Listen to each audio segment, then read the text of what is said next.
masuk dalam firman Tuhan. Firman Tuhan hari ini giat di dalam Tuhan, ya, bergiat dalam Tuhan. Saya tidak tahu ini tema tahunan atau tema tahunan, ya. Mungkin di awal tahun semua khotbah ini, ya. Oke. Tema ini mungkin sudah dikhotbahkan beberapa kali, tetapi saya yakin bahwa tetap ada berkat Tuhan untuk kita semua. Mari kita akan membaca Bilangan pasal 25 ayat 11 sampai dengan ayat yang ke-13 yang menjadi ayat tema. Bilangan pasal 25 ayat 11 sampai dengan ayat yang ke-13. Kita baca bersama 2-3. Pinehas anak Eleazar, anak Imam Harun, telah menyurutkan murkaku daripada orang Israel, oleh karena ia begitu giat membela kehormatanku di tengah-tengah mereka, sehingga tidaklah kuhabisi orang Israel dalam cemburuku. Sebab itu katakanlah, sesungguhnya aku berikan kepadanya perjanjian keselamatan yang daripadaku, untuk menjadi perjanjian mengenai keimaman selama-lamanya bagi dia dan bagi keturunannya, karena ia telah begitu giat membela Allahnya dan telah mengadakan pendamaian bagi orang Israel. Ini merupakan bagian dari firman Tuhan yang sangat hebat, saudara-saudara, karena dampak dari firman Tuhan ini ratusan tahun, bahkan mungkin sampai sekarang masih berjalan. Yaitu bagaimana satu pribadi menerima kemuliaan yang sangat besar dari Tuhan, bahkan melebihi yang waktu itu jadi pemimpin, yaitu Musa. Karena Musa kepemimpinannya segera berakhir ketika dia meninggal. Tetapi Pinehas ini menerima sebuah kehormatan yang sangat luar biasa dari Tuhan, yang tidak pernah akan berakhir. Memang secara teologi, ya, itu berakhir ketika Yesus datang. Tetapi karena hari ini di Israel yang jadi orang Kristen cuma 1%, yang 20% orang Muslim dan hampir 80% orang Yahudi, maka apa yang digenapi di dalam Kristus itu belum tergenapi bagi orang Israel sampai hari ini. Jadi kalau imam-imam sekarang yang masih ditugaskan, ini masih dari keturunan Pinehas. Bayangkan sudah berapa tahun? 3.500 tahun. Dan nubuatan yang kita baca ini masih teguh sampai sekarang. Dan saya sungguh berharap agar supaya ini kalian masih muda-muda ini, itu menerima perjanjian yang mirip seperti ini.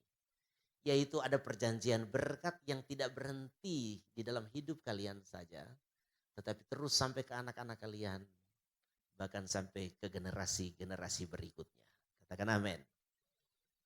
Terlepas dari kalian statusnya seperti apa sekarang, punya orang tua bagaimana, tetapi kalau kalian sudah ada di dalam Yesus, maka kalian punya peluang untuk menerima perjanjian seperti ini.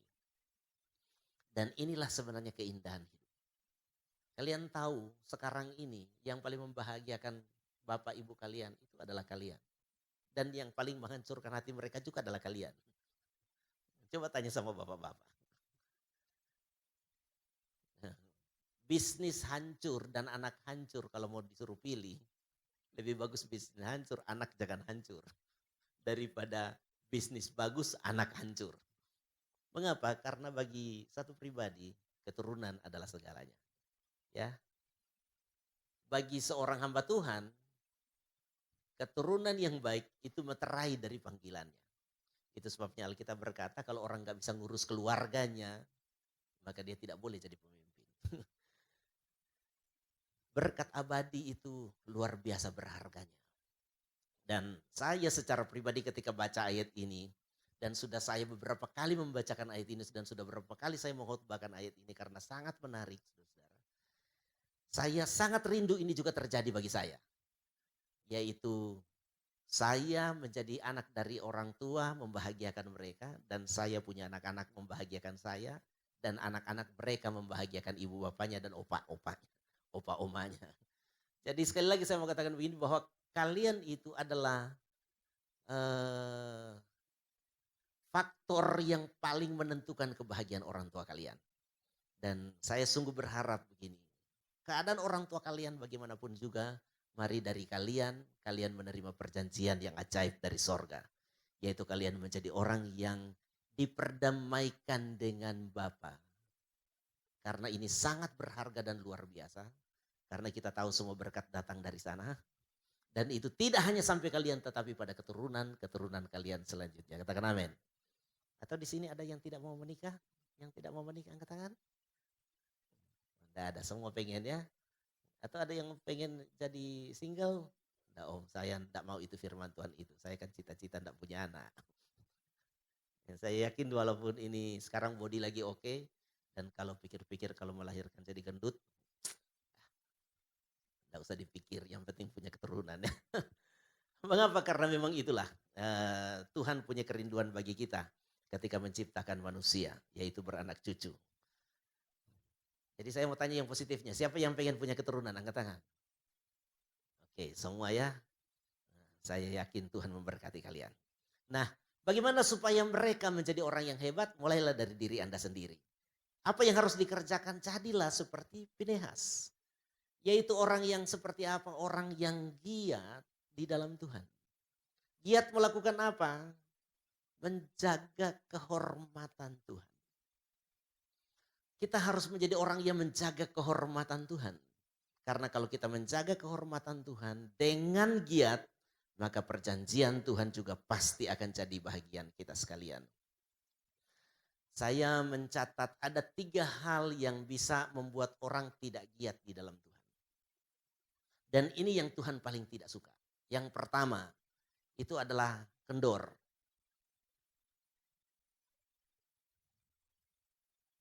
Roma pasal 12 ayat 11, jangan hendaklah kerajinanmu kendor. Yesaya 33 ayat yang ke-23. Tali-talimu sudah kendor. Yesaya pasal 33 ayat 23. Tali-talimu sudah kendor, tidak dapat mengikat teguh tiang layar di tempatnya, tidak dapat membentangkan layar. Adik-adik semua, kita harus menjadi orang yang tidak kendor. Saya menyimpulkan begini, bahwa kendor itu sama dengan kompromi. Kendor itu biasanya itu terjadi di barang-barang yang sifatnya elastis. Dulu span, dulu ketat, sekarang kendor. Semua yang punya baju yang stretch, macam-macam itu kan, kemeja, jeans, sampai olor. Kalau sudah kendor, maka sudah tidak enak. Dan kalau kita berbicara kendor itu kompromi. Ya, elastis itu kompromi. Kalau celana kita pakai karet di belakang, maka perut kita naik 3 cm ke depan, tidak masalah. Dia kendor, dia ngikut. Tapi kalau nggak ada karetnya, mesti ganti celana baru. Atau pergi ke tukang servis. Nah, secara rohani, orang tidak bisa giat seperti Pinehas. Kalau di dalam Tuhan dia, itu kompromistis. Suka kendor. Jadi standarnya itu enggak kokoh. Nah, orang seperti itu kalau digambarkan oleh Yesaya, dia tidak bisa apa-apa. Karena dia bagaikan tali yang kendor bagi sebuah tiang layar. Kalian pernah lihat ya kapal layar ya? Itu kapal layar itu tiangnya ditancap di kapal. Tetapi untuk menguatkan tiang layar itu mesti banyak tali. Ada tali depan, tali belakang, tali kiri, tali kanan. Supaya apa? Supaya tiang layar itu berdiri kokoh.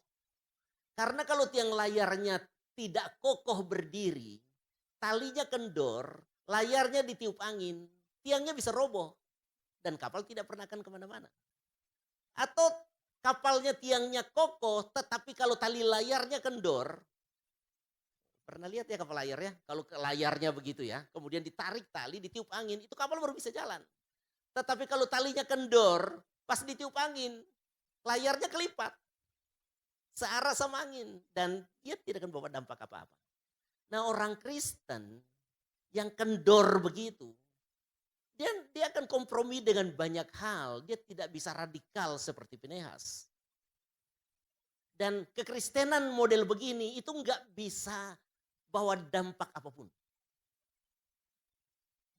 Kalau kalian belajar di Pinehas, mengapa Tuhan marah? Tuhan marah dua penyebabnya. Penyebab pertama adalah kejahatan moral. Yang kedua adalah kejahatan spiritual. Kejahatan moralnya adalah mereka berzina. Tuhan bilang jangan kamu menikah dengan keturunan lain. Tetapi orang Israel kemudian menikah dengan orang Moab. Tetapi tidak hanya itu. Sesudah mereka berzina secara tubuh, mereka juga berzina secara rohani, yaitu mereka menyembah Baal Peor. Jadi mereka itu kendor, standar mereka tidak kokoh. Mereka kompromi, nggak apa-apa, nggak apa-apa. Kan cuma sedikit, kan cuma dia itu, kan cuma begini, cuma begitu. Kalian tahu masalah yang paling berat di anak-anak remaja adalah kompromi. Oke, kita anak Tuhan ajar kekudusan, tapi sekali-sekali berbuat dosa kan manusiawi.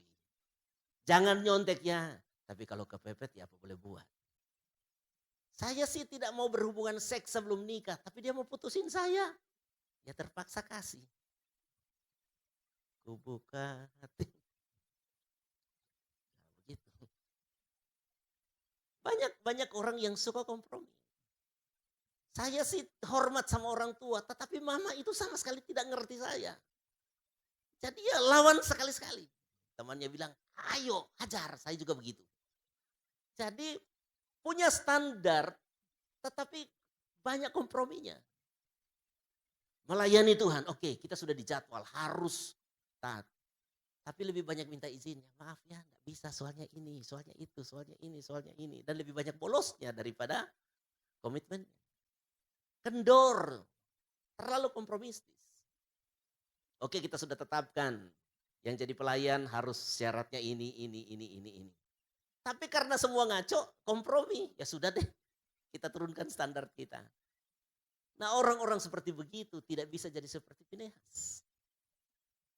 Mengapa Pinehas sangat menarik hati Tuhan? Karena Pinehas tanpa kompromi. Dia punya gairah. Itu kata giat dan cemburu itu berakar dari kata yang sama. Kalau kalian belajar di bahasa Ibrani. Giat dan cemburu itu kata Ibraninya mirip banget. Cuma kanah dan kina. Kanah dan kina itu akar katanya sama. Gairah untuk memprotes atau menikmati sesuatu atau melakukan. Jadi kata kanah dan kina itu mirip banget. Nah Tuhan dan Pinehas punya sifat yang mirip sekali. Jadi ketika Tuhan cemburu, Pinehas juga mengambil sikap yang sama dengan Tuhan. Jadi dia bukan kemudian begini Tuhan, engkau maklumlah, soalnya cewek Israel sudah habis. Atau sudah pada bosan, kita kan bertahun-tahun cuma lihat dia lagi. Kadang-kadang kan orang Kristen di gereja kan suruh cari jodoh di antara sesama youth kan. Aduh, dulu kita ngompol bareng-bareng, masa sekarang mau nikah sama-sama. Jadi pas saudara, oke sini. Saya sih harapkan selalu begini kalau di gereja begini. Saya berharap semua cowok di sini dapat cewek di sini juga. Jadi sudah boleh saling naksir, tapi jangan dulu. Jangan dulu menikah maksudnya. Karena itu paling bagus. Kenapa ini kok Esaf bahagia? Karena dapatnya di gereja sama-sama. Dulu kan saya tahu ini masih remaja pemuda di sini kan. Sama-sama orang gereja menikah, oke. Tetapi banyak yang kemudian mulai kompromi. Ya sudah cari aja di luar kan sama aja. Yang penting perempuan. Yang penting laki-laki apalagi kaya. Kita terlalu banyak kompromi. Kita anak-anak Tuhan tidak pernah akan jadi seperti Pinehas kalau terlalu banyak kompromi. Kalian kalau menjadi orang tua nanti kalau mau didik anak-anak juga harus tidak ada kompromi. Sekali boleh nyontek, nggak boleh nyontek. Pas anak nyontek, balikin lagi. Jangan nyontek. Kita jangan begini, nggak boleh nyontek ya. Tapi kalau sulit sekali deh, sembunyi-sembunyi ya. Sambil berdoa, Tuhan tutup mata ibu guru. Suka kompromi. Sabar, Tapi kalau kelewatan, hajar. Suka kompromi. Padahal yang Tuhan mau, kita harus radikal. Katakan amin. Mari bilang sama temannya, ayo radikal, jangan suka kendor. Kalau enggak, iman kalian itu bagaikan tali layar yang tidak berfungsi. Bagaikan tali tiang layar yang tidak ada gunanya. Kalau kendor-kendor susah. Kalau kita celana kan kendor masih kompromi-kompromi lumayan. Lama-lama kalau kendor banget ya lagi jalan tahu-tahu sudah melorot aja. Ada seorang ibu pendeta lagi bersaksi. Dia nggak sadar roknya sudah kendor. Sementara bersaksi roknya sudah di lantai. Tapi memang ibu pendeta itu memang mental baja. Naikin lagi dan terus bersaksi. Tinggal jemaat sih sudah tidak konsen. Itu masalah kendor. Apalagi yang kendor-kendor lain kan. Misalnya ban mobil kendor. Waduh, nyawa taruhannya. Mari kita menjadi orang yang mantap di dalam Tuhan. Katakan amin. Tuhan tidak suka dengan orang-orang yang kompromi. Yang kedua, yang Tuhan tidak suka itu adalah suam-suam. Wahyu 3 ayat 16. Jadi karena engkau suam-suam kuku dan tidak dingin atau panas, aku akan memuntahkan engkau dari mulutku. Nah, orang yang pasti semua tahu demotivate, apa namanya, kehilangan motivasi. Orang yang kehilangan motivasi, dia tidak bisa giat. Rohnya padam. Jadi jangan kendor, rohmu biarlah bernyala-nyala. Bernyala-nyala itu panas. Itu orang di dalam Tuhan itu mesti punya api. Itu sebabnya Roh Kudus itu datang dalam bentuk api. Bukan dalam bentuk teh hangat. Api. Supaya apa? Panas. Panas, dingin. Jadi kita anak-anak Tuhan itu harus punya gairah yang membara. Tidak boleh suam-suam. Ada di gereja kayak nggak ada di gereja. Menyanyi kayak tidak menyanyi. Melayani kayak tidak melayani. Dibilang melayani, enggak. Dibilang enggak, berdiri di situ. Dibilang memuji Tuhan, kok begitu? Dibilang gak memuji Tuhan, lagi tepuk tangan. Mulutnya mangap-mangap. Tetapi tidak ada apinya. Nah, Tuhan bilang orang-orang begini itu bikin dia nek.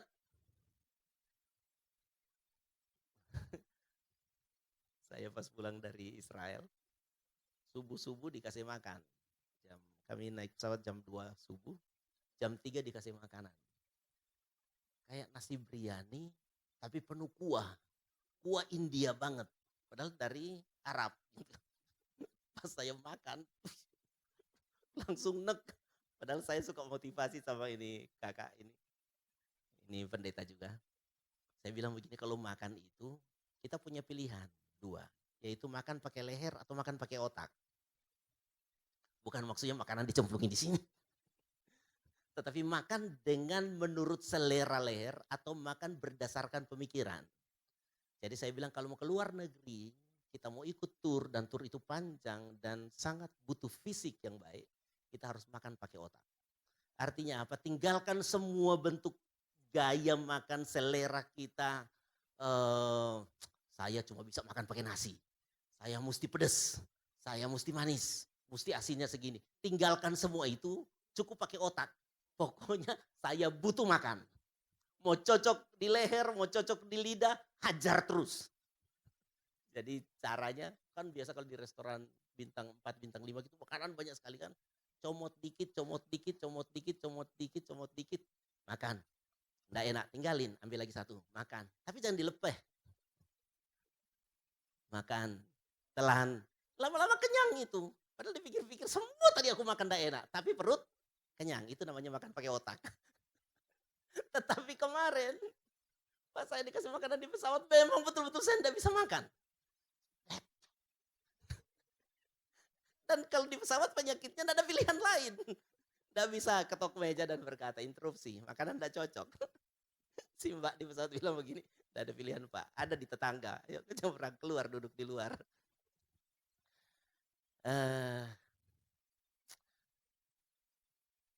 Kita akan jadi seperti itu kalau kita suam-suam. Jadi kalau kita suam-suam di mata Tuhan, maka kita akan menjadi orang yang Tuhan tidak suka. Jadi hari ini putuskanlah supaya engkau panas di dalam Tuhan. Katakan amin. Engkau bergairah di dalam Tuhan. Baru engkau bisa jadi Pinehas. Ketika Pinehas melihat kesalahan, hatinya terbakar. Hatinya membara. Memang yang dilakukan Pinehas ini sadis banget. Pas lihat-lihat orang ini bikin salah, diambil tombak. Dan saya yakin dia larinya nggak begini. Oh saudara, memang dia sprint saudara. Itu orang lari sampai di dalam rumah. Karena ngelihat ini yang ngejar pakai tombak ini. Dia sampai di dalam tendanya dan Pinehas kejar sampai di tenda. Bayangkan saking semangatnya dia tombak. Sekali tombak dua mati. Jadi mungkin itu mereka pas dulu, aduh, tolong. Si cewek kan pelukan sama si cowok. Oh jangan, ampun. Tembus sampai belakang. Saya membayangkan begini, kejam sekali ya. Saya di pesawat nonton film Rambo, The Last Blood atau apa judulnya. Itu sadis banget. Saya membayangkan ini kayak Pinehas ini. Kejam sekali. Tetapi itulah yang Tuhan ingin. Yaitu kita begini, dengan dosa kita mesti kejam. Katakan amin. Kita mesti kejam dengan dosa. Jadi kalau dengan dosa, kita jangan kejam dengan orang. Tetapi dengan dosa kita mesti kejam. Saya lagi berkhotbah ini, saya lagi sedang menegur diri saya sendiri. Karena kadang-kadang saya juga suka ramah dengan dosa. Jadi kalau ada orang berdosa kayak kita suka ramah-ramah. Ya, enggak apa-apa, Tuhan mungkin maklum ya. Darahmu Yesus suci. Padahal yang Tuhan mau, kita itu dengan dosa kita mesti kejam. Tidak boleh. Harus jaga kehormatan Tuhan. Harus. Kalian perhatikan mengapa gereja ini bertumbuh. Karena opak gembala itu, dia kejam dengan ini. Tanya sama ini kok Esap, kita dari muda-muda dulu. Itu enggak boleh main-main di gereja. Enggak boleh asal. Dia kan kejam sekali. Dia enggak akan peduli perasaan orang. Sampai satu waktu ditanya, siapa yang sakitan sama Bapak Gembala? Pemain-pemain musik banyak yang angkat tangan. Mengapa? Suka ditegur kencang. Jangan begitu. Mengapa? Karena kadang-kadang suka main, suka apa, enggak fokus. Tetapi saya melihat orang-orang yang tegas begitu diberkati Tuhan. Om Yoyo Awondatu itu tegas sekali. Sampai kalau dia mau khotbah, sedangkan batuk aja tidak diizinkan. Tidak diizinkan batuk. Anak-anak tidak diizinkan mengganggu. Tapi begitu banyak orang yang suka kompromi, suka kendor, suka suam-suam. Tidak apa-apa. Harus punya roh yang menyala-nyala. Kami kan pulang dari Mesir. Ini cerita populer sekali kalau di Mesir. Yaitu tentang Bukit Mukatam. Sudah dengar cerita Bukit Mukatam bukan? Yang tahun-tahun lalu ada seorang raja Islam yang tidak suka dengan orang Kristen dan kebetulan berpasangan dengan orang Yahudi yang tidak suka dengan Kristen. Sementara orang berpikir untuk memusnahkan Kristen dari Mesir, orang Yahudi bilang sama si Sultan, itu di Alkitab orang Kristen ada ayat bilang begini, kalau kamu punya iman sebesar biji sesawi kamu bisa pindahkan gunung. Lantas bagaimana? Suruh aja mereka percaya, itu kan mereka percaya. Buktikan. Itu ada bukit, ada gunung di tengah Kairo. Suruh pindahkan bukit itu. Dan pilihan 3. Mati, masuk Islam, tinggalkan Mesir. Pilihan tidak ada yang enak. Mau tinggalkan Mesir, keluarga mereka, tanah mereka, semua mereka ada di situ. Mau masuk jadi muslim enggak mungkin. Mati, aduh masih pengen hidup 1000 tahun lagi. Kemudian orang-orang Kristen sama pausnya, sama pemimpin tertingginya. Tetapi bukan Katolik, di gereja Ortodoks. Mereka berdoa. Kemudian Tuhan jawab dengan begini, suruh ketemu dengan seorang yang bernama Simon. Di sini ada yang namanya Simon. Sekarang Simon itu disebut Saint Simon. Dia adalah seorang tukang tukang semir sepatu penyamak kulit seperti seperti begitu. Kerajinan kulit. Tuhan bilang suruh ketemu Simon dan dengar apa yang dia bilang. Dan kemudian ketika Simon bilang, "Kenapa cari saya?" Tuhan bilang, "Cari kamu." Kemudian Simon berdoa dan Tuhan kasih petunjuk. Kita semua puasa 3 hari. Habis semua puasa seluruh orang Kristen di Kairo puasa 3 hari. Mereka kemudian tiba di saat waktu di mana si sultan itu suruh berdoa pindahkan gunung. Dan kemudian di depan gunung ada 2 baris, baris orang Kristen yang sedang ketakutan dan galau segala macam perasaan sudah nyampur di situ jadi satu. Dan yang sebelah sana orang Yahudi lagi nunggu-nunggu orang Kristen dimusnahkan dan si raja yang benci orang Kristen. Kemudian mereka berdoa. Mereka berdoa, kalimatnya pendek sekali. Kayak kalimat yang diucapkan Bartimeus. Yesus anak Daud yang bilang have mercy on me. Kasihanilah kami. Mereka cuma berdoa, Tuhan kasihanilah kami. 400 kali mereka berdoa, ke utara 100, ke selatan 100, ke barat 100. 400 kali mereka sebutkan doa itu. Dan tiba-tiba gunung itu bergoncang. Dan gunung itu terangkat sampai matahari kelihatan di bawah gunung. Dan kemudian gunung itu berpindah. Sampai si sultan itu teriak-teriak, stop, stop. Karena dia ketakutan luar biasa. Dan kemudian mereka berdoa cukup dan bukit itu berpindah di antara 3 sampai 5 kilometer.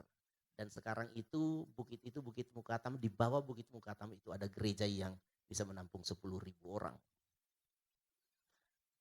Nah, itu peristiwa yang luar biasa sampai si sultan jadi orang Kristen. Rajanya masih kuburnya masih ada sampai sekarang. Sultan Muslim jadi Kristen gara-gara peristiwa Bukit Mukatam. Nah, kenapa Saint Simon dipilih? Karena Saint Simon itu radikal sekali. Dia kencang sekali dengan dosa. Satu waktu dia lagi nyemir sepatu seorang ibu dan ditiup angin baju si ibu dan dia ngelihat aurat. Dan itu Alkitab bilang kalau kamu tergerak ketika melihat maka kamu sudah berzina. Dan dia baca Alkitab yang bilang begini bahwa lebih bagus ke sorga dengan mata satu daripada dengan mata dua-dua dicemplungkan ke neraka. Dan apa yang dibuat oleh si Simon ini? Dia tusuk matanya dengan jarum sol sepatunya sampai jadi buta. Orang radikal begitu yang Tuhan suka. Sampai hari ini namanya dan saya yakin sampai dunia ini habis namanya akan tetap teguh berdiri Saint Simon. Mengapa? Karena orang yang tidak suam-suam di dalam Tuhan. Layarnya kencang.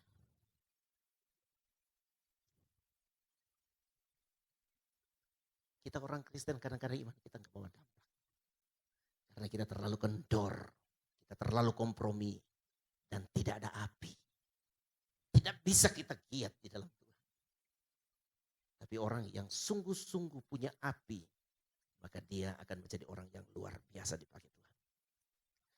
Yang ketiga yang Tuhan tidak mau dan tidak mungkin akan jadi seperti Finehas, yaitu orang yang mendua hati. Kalau saudara kalian pernah dengar istilah stereotip. Orang yang mendua hati itu adalah orang yang ke gereja sama ke pub sama. Hari Minggu, hari Sabtu malam dia di pub, hari Minggu pagi dia di gereja. Jadi hidup dalam dosa dan hidup benar dia jalankan sama-sama. Seperti orang Israel mau sandingkan antara Tuhan dan Baal Peor. Stereotip. Nah saya mau katakan begini, kalau kalian sekarang ini sedang menjalani kekristenan dengan cara stereotip. Yaitu jalankan dunia dan kekristenan bersama-sama. Engkau nonton video porno dan baca Alkitab bareng. Pakai HP yang sama. Pembacaan Alkitab hari ini apa ya dia WA temannya. Oh di sini. Habis amin dia buka video porno. Stereotip. Ngangkat tangan, memuji penyembah Tuhan tapi tangan yang sama ngeremas orang. Suka rajin-rajin jamaah, pacar enggak kudus. Itu stereotip. Minta Tuhan berkati, sama-sama waktu itu dia korupsi. Tuhan bingung, mau berkati, aku belum berkati kau sudah ambil duluan. Dengan cara yang tidak benar. Stereotip. Sementara, oh Tuhan aku bersandar berharap kepadamu. Tetapi di sebelahnya percaya. Ini zodiak kita apa ya? Ini dia ngomong apa ya sekarang ini ya? Waduh bahaya ini. Saya di gereja tidak pernah melarang orang Sincia. Yang saya larang adalah penyembahan berhala. Karena banyak orang Kristen stereotip. Dia percaya Yesus, tapi dia juga percaya kalau makan jeruk diberkati. Kalau ulang tahun gak makan mie, rasanya besok mau mati. Kenapa mesti makan mie? Supaya umur panjang kayak mie. Mie mah pendek, berapa panjang mie? Biar lagi mie tarik panjang-panjang tetap aja pendek. Kita mie 1 kilometer. Kayak ada orang tanya, kok berapa mie? Berapa apa maksudnya? 1 meter berapa? Oh enggak jual meter. Oh kalau begitu 1 kilometer berapa? Bukan kilometer deh, kilogram. Kan pernah beli mie 1 kilometer, ukurnya repot ya.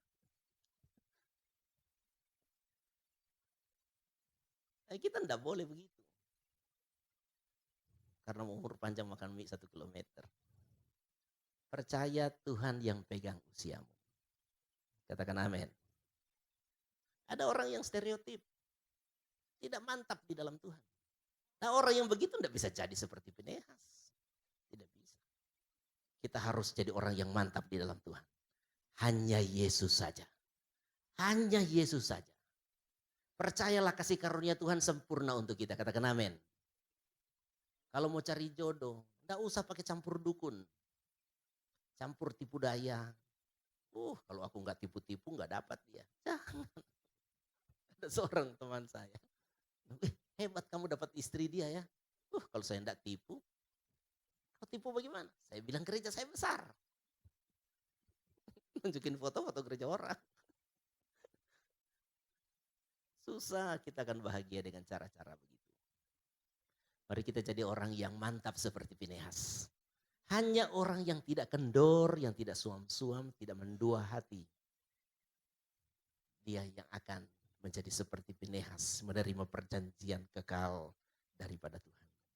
Yakobus 1 ayat 8 berkata begini, sebab orang yang mendua hati tidak akan tenang dalam hidupnya.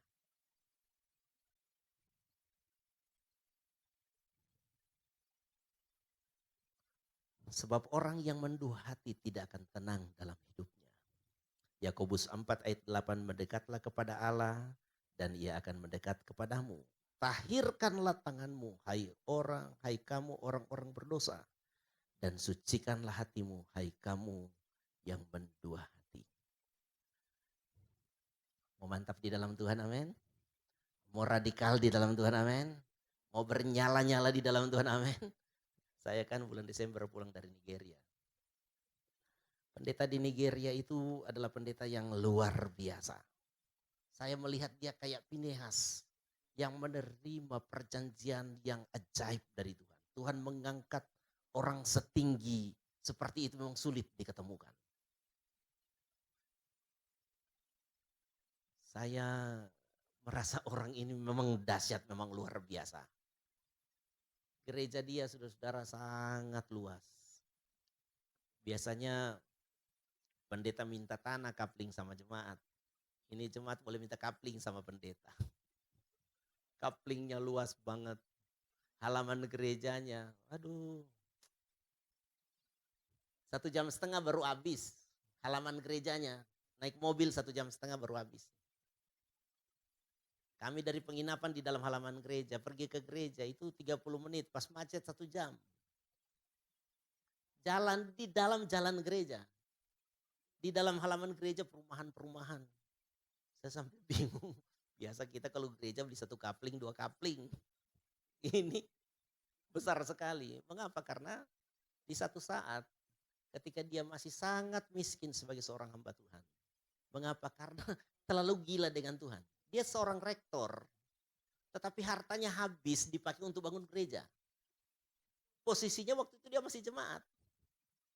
Jadi dia masih jemaat, dia habiskan semua hartanya untuk mereka lagi bangun gereja dan gereja itu udah selesai-selesai. Dan pendetanya tanya siapa yang mau berkorban untuk selesaikan gereja. Dia angkat tangan dan dia sampai habis semua hartanya untuk membangun gereja.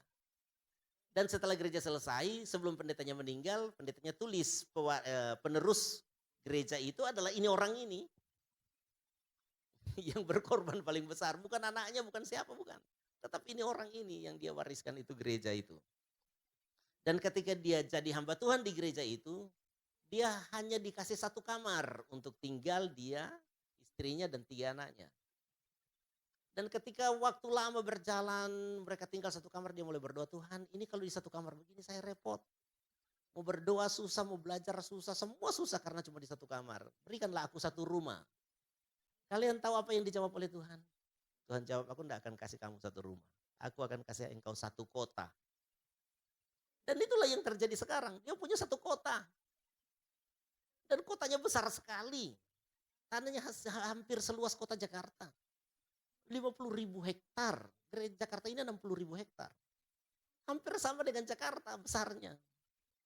Dia punya, sudah kalau ngomong orang ini memang luar biasa. Tetapi mengapa sampai seperti itu? Karena dia mirip betul dengan Finehas. Dia bukan orang yang kendor-kendor, kompromi-kompromi. Tidak. Dia bukan orang yang suam-suam, demotivate. Tidak. Dia adalah orang yang mantap. Tidak stereotip. Sampai cara berdoanya radikal banget. Dia bilang kalau Tuhan tidak urapi saya, bawa saya pulang. Itu doanya. Kalau kita mau berdoa begitu masih mikir-mikir. Takutnya Tuhan langsung bilang, oke, tak bawa pulang kau sekarang. Saya mau berdoa kayak dia aja. Aduh, masih mikir-mikir. Takutnya Tuhan bilang amin. Tetapi dia begitu. Tuhan perlengkapi saya untuk menjadi hamba Tuhan yang diurapi memenangkan banyak jiwa. Kalau tidak, take me home. Bawa saya pulang. Itu orang radikal begini, itu yang luar biasa. Saudara tinggal pilih mau jadi anak Tuhan yang terombang-ambing atau anak Tuhan yang mantap radikal di dalam Tuhan. Kalau engkau radikal di dalam Tuhan, engkau akan jadi seperti Saint Simon. Engkau akan jadi seperti pendeta ini. Luar biasa. Saya rindu kita generasi ini menjadi generasi yang giat. Mengapa? Karena kita bernyala-nyala. Kita punya api. Kita punya kemantapan di dalam Tuhan.